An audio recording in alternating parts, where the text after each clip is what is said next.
আসসালামু আলাইকুম এভরিওয়ান। এখানে আমি নুডলস রান্না করতেছি। প্রথমে দিয়েছি তেল, তারপর দিয়েছি 2টা ডিম, কাঁচামরিচ কুচি, পেঁয়াজ কুচি, সাথে কিউব কিউব করে কেটে গরুর মাংসের টুকরো দিয়েছি।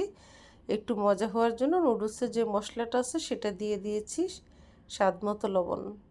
এখানে আমি লবণ দিয়ে নুডলসটাকে বয়েল করে নিয়েছি।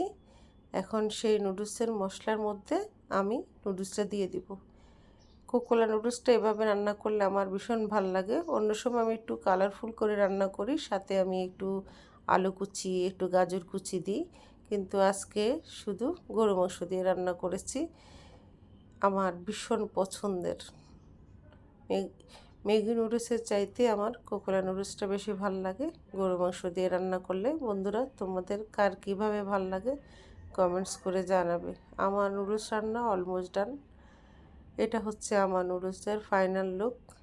দেখতেও অনেক সুন্দর হয়েছে, খেতে অনেক টেস্টি ছিল। আলহামদুলিল্লাহ। সবাই ভালো থেকো, ভালোবাসো, অবিরাম।